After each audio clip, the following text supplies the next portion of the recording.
Alors, il faut effectivement distinguer le progrès croyance du progrès volonté. Le progrès croyance, l'idéologie qui est propre au XIXe siècle, a eu son heure de gloire pendant ce siècle, mais bien entendu a été inventée, comme le dit mon ami Frédéric Rouvillois, bien avant. Probablement à la fin du XVIIe siècle, à l'origine, avant même les Lumières, ce sont les pré-Lumières. Et cette idéologie a ensuite grandi avec les Lumières et s'est imposée, devenue une réalité dans le cours du XIXe siècle. Mais en revanche, on peut aussi parler de progrès volonté, c'est-à-dire le souhait, la volonté de progresser, qui existe depuis le début de l'humanité. On peut penser par exemple au passage du paléolithique au néolithique, qui est un progrès. On peut penser à tous les progrès techniques, scientifiques, médicaux, politiques, moraux, religieux, de toutes les formes possibles. Et ces progrès-là, eh bien, ils sont aussi vieux que l'humanité, ils sont surtout dans toutes les civilisations. En revanche, le progrès croyance est propre à la fois à un siècle, le 19e, et à une civilisation, notre civilisation occidentale.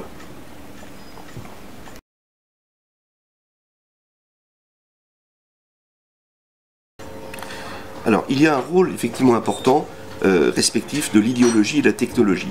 Selon moi, c'est toute la thèse du livre, c'est l'idéologie qui entraîne la technologie. Bien entendu, assez rapidement, par exemple au cours du XIXe siècle, la technologie elle-même a un effet d'entraînement. Mais selon moi, l'idéologie, ou plus exactement la croyance, l'idée de progrès, la conviction, est première. Il y a un rôle extrêmement important qui a été relevé bien entendu par Max Weber dans son célèbre livre L'éthique protestante et l'esprit du capitalisme, un rôle très important du calvinisme et de l'idée de prédestination. Le calviniste convaincu, le protestant, le puritain, il travaille comme s'il était un moine et il travaille animé par la certitudo salutis, la certitude de son salut, et la réussite matérielle est pour lui la marque de son salut. Dès lors, quand il rencontrera une technologie, il va considérer que son devoir, c'est de l'utiliser le mieux possible, l'utiliser pour faire de l'argent, pour réussir à la face de Dieu et pour être reconnu, bien que ce soit paradoxal, puisqu'il croit à la prédestination, pour être reconnu par Dieu et pour que Dieu reconnaisse son salut. Donc les technologies vont être utilisées au cours de la révolution industrielle en masse. Mais bien sûr, il y a aussi la politique, il y a aussi le marché, il y a le libre-échange qui exige toujours plus d'innovation technologique. Donc au cours du 19e siècle, le progrès technique va connaître une accélération gigantesque. Bien entendu, les progrès techniques, ils existent dans d'autres civilisations. En Chine, par exemple, où on avait depuis très très longtemps des découvertes comme l'imprimerie, comme la soie, comme la boussole, mais celles-ci n'ont pas été utilisées dans le contexte d'un progrès technique, industriel, scientifique et autres.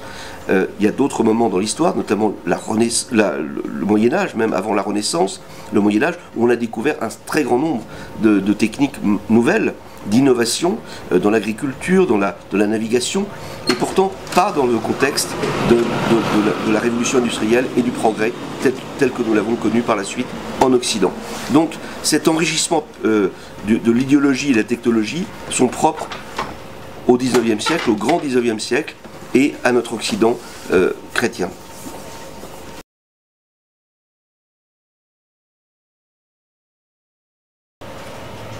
Alors, il faut donc parler d'une différence entre le catholicisme et le protestantisme.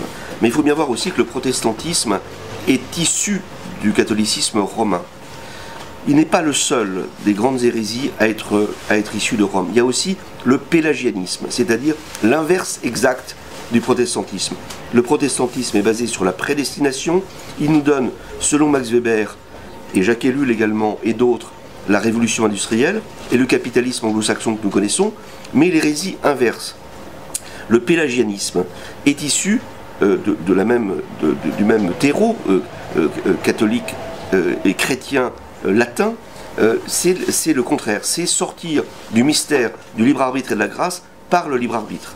Or le pélagianisme a, selon moi, influencé l'humanisme chrétien, mais ensuite les Lumières, puis le marxisme. Et aujourd'hui, l'ultra-pélagianisme, c'est le communisme. Et le communisme qui s'est détruit totalement. Donc on voit bien que les deux hérésies pélagianisme et protestantisme sont issus de la chrétienté latine. Ce qui est intéressant, c'est justement de comparer avec l'orthodoxie. L'orthodoxie ne connaît pas l'idée de progrès telle que le connaît l'Occident latin, ne connaît pas non plus l'hérésie pélagienne, ni l'hérésie calviniste, et pour cause, ce qui est très important et qui distingue le catholicisme et l'orthodoxie, il y a beaucoup de choses en commun, il y a évidemment plus de choses en commun que de choses qui les séparent, mais c'est pour le catholicisme la présence très forte de Saint Augustin. Saint Augustin qui pose la question du libre arbitre et de la grâce, et qui pose également la question de l'histoire orientée, et qui parle aussi, nous devons tout à Saint Augustin, qui parle aussi de la cité de Dieu et de la cité des hommes, et qui, il faut bien le dire, pousse un petit peu du côté de la prédestination plutôt que du libre arbitre. Ce faisant, en quelque sorte, il déséquilibre un peu ce mystère et lance l'Occident latin dans une histoire orientée et une histoire qui bouge, puisque d'un côté il y a le pélagianisme, on va vers le libre arbitre, de l'autre il y a le calvinisme, on va vers la prédestination. Et c'est une histoire mouvante qui en est sortie. Quand vous voyez une icône orthodoxe, ou quand vous écoutez une liturgie orthodoxe, vous voyez bien qu'il n'y a pas de... on n'est pas dans le progrès, on est dans la résurrection du Christ une fois pour toutes. Alors, est-ce que ça veut dire pour autant, moi personnellement je suis catholique, que nous devons tous devenir orthodoxes, parce que l'orthodoxie c'est la vérité pure et simple? Oui, c'est la vérité, mais c'est aussi le cas du catholicisme selon moi. Il faut bien voir que la différence c'est que, comme dirait saint Paul, là où abonde la grâce, là où abonde le mal, surabondera la grâce, dans l'épître aux Romains justement. Eh bien c'est un peu la devise de l'Occident. L'Occident catholico-protestant, si l'on peut dire, a fait beaucoup de mal et beaucoup de bien, à la suite notamment des catastrophes nées de ces deux hérésies. Mais faire beaucoup de mal et beaucoup de bien, dans la cité terrestre, c'est se contenter de faire du bien, d'accumuler du bien, beaucoup de bien, dans la cité céleste. Et c'est ça l'intérêt, et c'est là où il y a une rencontre providentielle maintenant, entre les réservoirs, je dirais, de spiritualité inaltérée de l'orthodoxie, et puis l'Église catholique qui, elle, s'est coltée en quelque sorte l'histoire de l'Occident, et toute couturée de cicatrices, mais avec cette expérience de beaucoup de bien et de beaucoup de mal, qui a fait bouger l'histoire pour le meilleur et pour le pire. Voilà, à mon avis, une rencontre féconde qu'il peut y avoir sur ce terrain-là, entre l'orthodoxie et le catholicisme.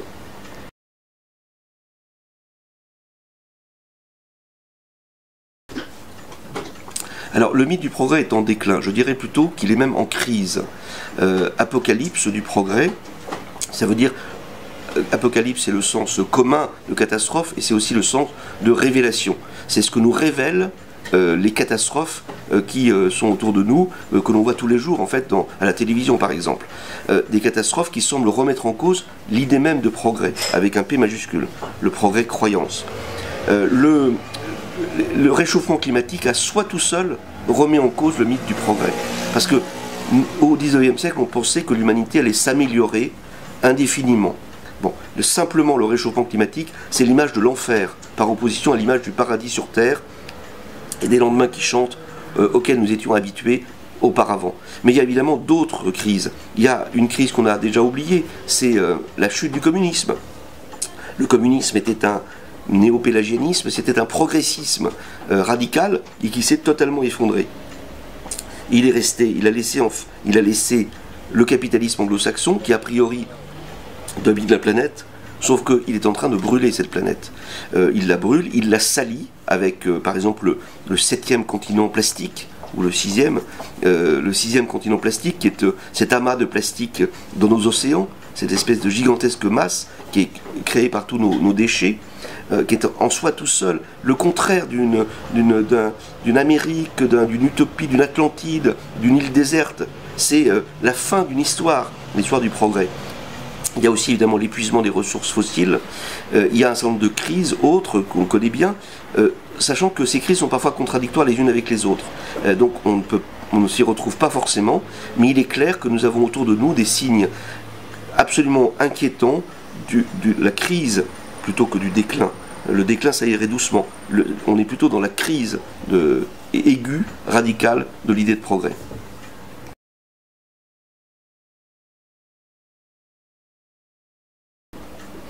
Alors, je ne sais pas si le progrès va être remplacé par une autre idéologie. En réalité, nous sortons d'une période qui est un déterminisme provisoire, c'est-à-dire une période de l'histoire qui est marquée non seulement par l'idée de progrès, mais par le phénomène historique réel du progrès, qui a quand même structuré nos vies pendant 2 siècles au moins, ou 3. Et donc, nous sommes maintenant, à la fin de ce cycle, dans une période de bifurcation, c'est-à-dire où nous avons plusieurs avenirs possibles. Certains sont extrêmement inquiétants, sont peut-être encore plus inquiétants que le progrès classique de la révolution industrielle. Par exemple, le transhumanisme. Le transhumanisme est certainement un des devenirs les plus terribles et les plus antichrétiens d'ailleurs de l'humanité. C'est la possibilité, je le rappelle, d'améliorer l'être humain, voire de le rendre immortel par la technologie. Donc ce serait un progressisme, un progrès qui démultiplierait encore les erreurs que l'on a fait jusqu'à présent. D'autres hypothèses aussi sont celles, par exemple, de la décroissance. C'est une hypothèse qui peut être intéressante et qui est valable dans certains cas, mais qui, à mon avis, comme règle générale de l'histoire de l'humanité, pour les siècles à venir, n'est pas valable pour autant. Il y a d'autres exemples, il y a d'autres possibilités, et je ne les connais pas, bien entendu, puisque nous sommes dans une période de bifurcation, comme la Révolution française. C'est une période où tout est possible. C'est une idée que j'emprunte à Prigogine, le chimiste, prix Nobel de chimie, qui disait, dans la nature, il y a des déterminismes et il y a des moments de bifurcation qui peuvent permettre la liberté, le libre arbitre.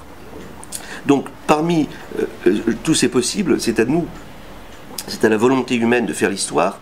Je dis simplement que si je reprends la trame de mon livre, c'est-à-dire cette possibilité du libre arbitre, enfin, le fait d'insister soit sur la prédestination, soit sur le libre arbitre, eh bien, être catholique, être chrétien selon moi, c'est admettre qu'il s'agit d'un mystère. Le mystère du libre arbitre et de la grâce, c'est extrêmement... Il n'y a pas de solution à ce mystère. Il faut l'admettre comme tel.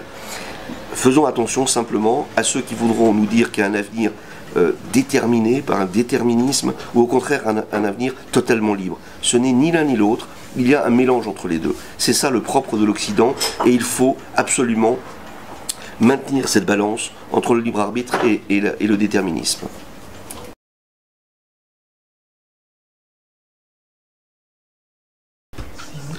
En guise de conclusion, je voudrais citer une phrase de Saint Augustin en la modifiant légèrement à la fin. Saint Augustin, vous le savez, dit, c'est la phrase la plus célèbre, « Deux amours ont fait 2 cités. L'amour de Dieu jusqu'au mépris de soi, la cité céleste. L'amour de soi jusqu'au mépris de Dieu, je dirais, le village global. » Saint Augustin disait, à son époque, la cité terrestre. Mais elle n'existait pas à son époque. Rome, justement, venait de chuter. Eh bien, il savait à peine qu'il y avait des Chinois, qu'il y avait des Africains, il ne savait pas qu'il y avait des Américains du Sud. Et aujourd'hui, 2000 ans après la naissance du Christ, après 2000 ans de christianisme, eh bien, la cité terrestre, elle est réalisée. La cité terrestre, c'est le village global dont parle Marshall McLuhan, cet homme étonnant, qui n'est pas simplement un grand spécialiste des médias, mais qui est aussi un catholique, un protestant converti au catholicisme par la lecture de Chesterton. Et ce village global, il est très important. C'est la cité terrestre de Saint-Augustin, c'est-à-dire le contraire de la cité de Dieu. Le christianisme n'a pas construit la cité de Dieu, il a construit, à travers notamment les 2 hérésies principales, et toute son histoire en 2000 ans, il a construit la cité terrestre, c'est-à-dire exactement l'inverse de la cité de Dieu. Mais cette cité de Dieu, elle continue, selon saint Augustin, à pérégriner à l'intérieur de la cité de Dieu. Et c'est, la cité terrestre continue, la cité de Dieu continue à pérégriner au sein de la cité terrestre. Voilà, je m'y retrouve. Et donc c'est l'espoir que nous pouvons avoir. Merci.